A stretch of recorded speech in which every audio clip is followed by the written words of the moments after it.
Days since Kobe Bryant's shocking death in a California helicopter crash, athletes across the world have come forward to share their fond memories of Kobe. But for many, Bryant's personal impact extended beyond a bond with athletes and celebrities. He impacted regular people, even in brief interactions.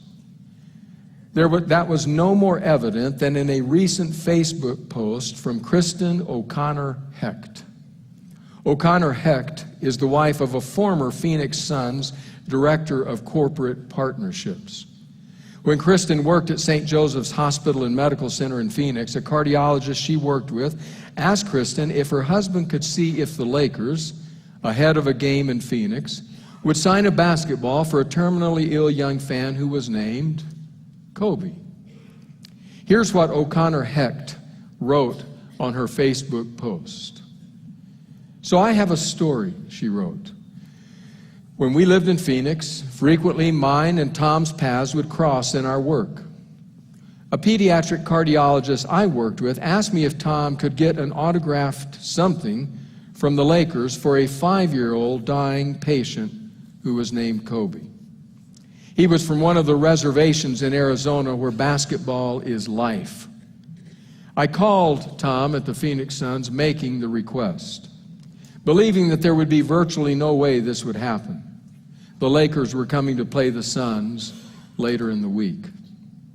A day later, Tom called me and said he'll do it. I was thrilled and thought I'd bring the ball or whatever it was to work. Tom said, no, he read your story and he wants to come and meet the little boy. I was floored, but the next day a limousine brought Kobe Bryant to my office. Under a cloak of secrecy, neither security or PR people were informed. I got into a little trouble for that, but it was well worth it. The three of us scrambled up a back staircase to this little boy's room in cardiac ICU.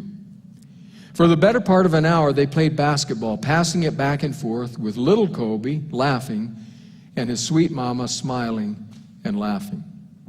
Several autographed items were left and many photos were taken. The machines that kept him alive were dinging and whirring and alarming, and his doc was just standing there grinning from ear to ear as Tom and I stood nervously watching this scene unfold before us. As we got back in the limo, Kobe Bryant turned to me and said, Kristen, what can I do to help? Is it a financial thing? Because I can take care of that. It wasn't. The little boy had a heart defect and was too ill for a transplant. I was floored. I was floored not only by his sincerity and offer of generosity, but the kindness and warmth he displayed. Little Kobe passed away the following week. About 3 weeks later, I got a letter from little Kobe's mom describing the power in those moments. She said those were the most joyful moments of his entire life.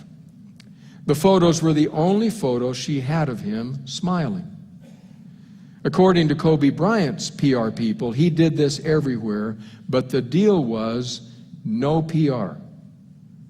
From that day on, he has been my hero, and when people would tell me they didn't like him, I would say, let me tell you a story.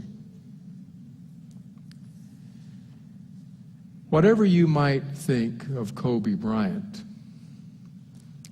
the sentence in the story makes a point Jesus wants to make.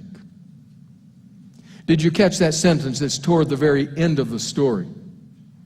It's a sentence that says, according to Kobe's people, he did this everywhere, but the deal was no PR.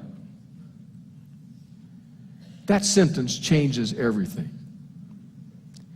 If I had stood up here and told you a story about Kobe Bryant doing exactly what he was doing, but doing it before the television cameras and the flashing cameras, the ever-hungry eye of the media, the impact would have been totally different. It's that line. He did this everywhere, but the deal was no PR.